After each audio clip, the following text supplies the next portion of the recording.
فرعون کے کارندے اپنی سلطنت میں رہنے والے یا سفر کرنے والے لوگوں میں سے خوبصورت لڑکیوں کو اٹھا کر لے جایا کرتے۔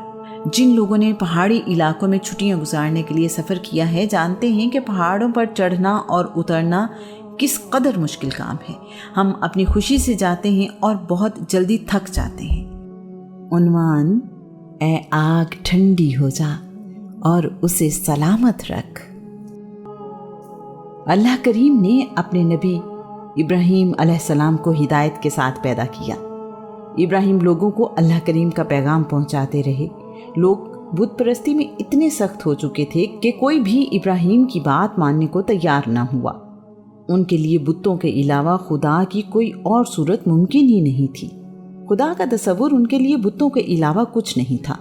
ابراہیم نے ان سے کہا، یہ بت کیا ہیں جن کی تم لوگ عبادت کرتے ہو؟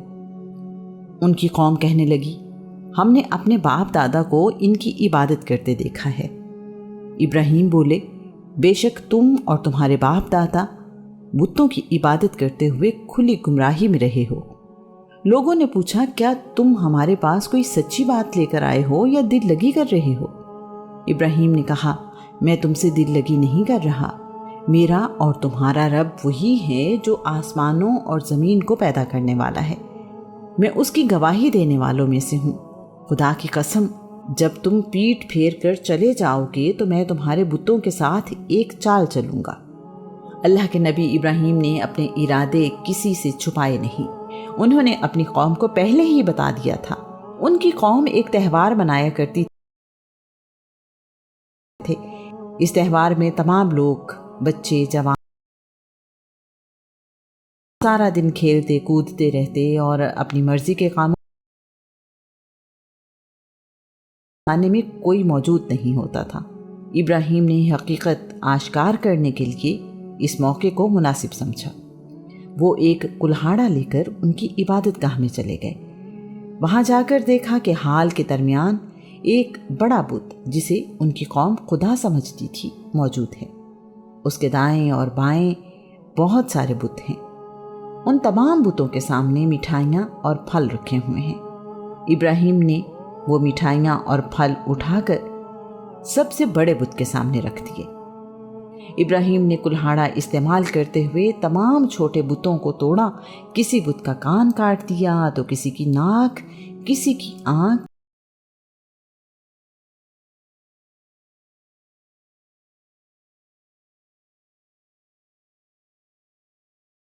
اور خود یہاں سے چلے گئے۔ ان کی قوم کے لوگ عبادت کے لیے گئے تو دیکھ کر حیران رہ گئے کہ سوائے بڑے بت کے کوئی اور بت سلامت نہیں رہا۔ کلہاڑا سب سے بڑے بت کے کندھے پر اٹکا ہوا تھا۔ ایک لمحے میں ان کی عقل نے انہیں سمجھایا کہ بت تو کہیں آ جا نہیں سکتے، نہ ہل سکتے ہیں، یہ کام اس بڑے بت کا نہیں ہو سکتا۔ انہیں بہت غصہ آیا۔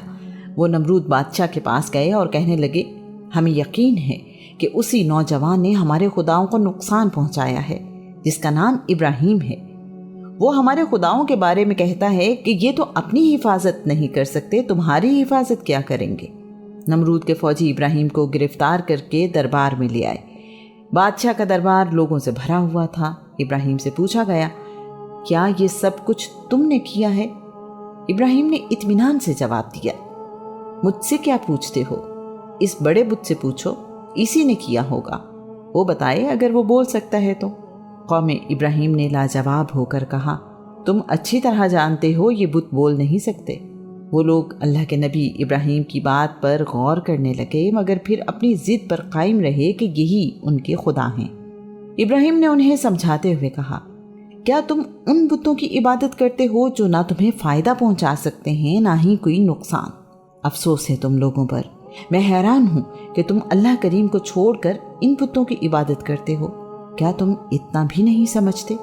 ان لوگوں پر حقیقت کھلی تو بجائے اس کے کہ وہ ایک خدا پر ایمان لاتے، شرمندگی مٹانے کے لیے ابراہیم سے الجھنے لگے۔ نمرود بادشاہ نے فیصلہ سنایا، ابراہیم کو جلتی ہوئی آگ میں پھینک دیا جائے۔ ایسے گستاخ کی یہی سزا ہے کہ اسے جلا دیا جائے۔ اللہ کے نبی ابراہیم کو قید کر دیا گیا۔ ابراہیم 7 سال قید میں رہے۔ بابل کے قریب شہر کوسا میں بہت بڑی جگہ پر آگ جلانے کا انتظام کیا جانے لگا۔ کئی دن تک لکڑیاں اکٹھی کی جاتی رہیں۔ پوری قوم اسی کام پر لگ گئی۔ ہر کسی کی زبان پر یہی قصہ تھا۔ لوگ لکڑیاں اکٹھی کرتے ہوئے منتیں مانگنے لگے، اگر میرا فلاں کام ہو گیا تو میں آگ کے لیے اور لکڑیاں اکٹھی کروں گا۔ آگ جلانے کا انتظام مکمل ہو گیا تو ان کو خیال آیا کہ ابراہیم کو آگ میں کیسے پھینکیں۔ اس کام کے لیے منجنیق منگوائی گئی۔ آگ جب پوری طرح بھڑک اٹھی تو ابراہیم کو جیل سے لایا گیا۔ آگ اتنی زیادہ تھی کہ آسمان پر اڑنے والے پرندے بھی دور بھاگ گئے۔ اگر کوئی پرندہ قریب آتا تو جھلس جاتا۔ ذرا اندازہ کریں کہ وہ منظر کیسا ہوگا۔ تنہا انسان، وہ بھی قید میں، پوری قوم مخالف، آگ بھی ایسی کہ کسی نے دیکھی نہ سنی۔ زندگی تو دور کی بات، موت بھی پناہ مانگتی ہوگی۔ اس ساری صورتحال میں بھی اللہ کا نبی اپنے رب کا شکر گزار بندہ ہے۔ اسے اپنے مالک پر یقین ہے، اس پر ہی بھروسہ اور اطمینان۔ آگ اور ابراہیم کا انجام دیکھنے کے لیے دوسرے شہروں سے بھی لوگ آ گئے۔ جسے خبر ملتی کہ بتوں کے گستاخ کو آگ میں جلا دیا جائے گا، وہ ادھر کا ہی رخ کر لیتا۔ سب خوش تھے کہ ہمارے خداؤں کو برا کہنے والا دردناک انجام کو پہنچے گا۔ آئندہ کوئی ہمارے خداؤں کے بارے میں ایسی جرت نہیں کرے گا۔ دور دور تک انسانوں کا سمندر تھا اور ان کے درمیان اللہ کا ہدایت یافتہ بندہ۔ ابراہیم کے ہاتھ پاؤں باندھ دیے گئے، اٹھا کر منجنیق میں ڈال دیا گیا۔ جبرائیل امین اللہ کے نبی کے پاس حاضر ہوتے ہیں اور کہتے ہیں، اگر آپ چاہیں تو میں اپنے پر پھیلا دوں تاکہ آگ آپ کو نقصان نہ پہنچائے۔ ابراہیم پرسکون انداز میں جواب دیتے ہیں، میرا رب جانتا ہے کہ میں اپنے لوگوں کو ہدایت کی راہ پر لانے کے لیے کوشاں ہوں، مجھے کسی مدد کی ضرورت نہیں۔ جب اللہ کے نبی ابراہیم کو آگ میں پھینکا جا رہا تھا تو انہوں نے کہا، مجھے اللہ کافی ہے اور بہترین بھروسے کے قابل وہی ہے۔ اس کائنات کے مالک کو اپنے بندے کے ایمان اور یقین پر اتنا پیار آیا کہ آگ کو حکم دیا۔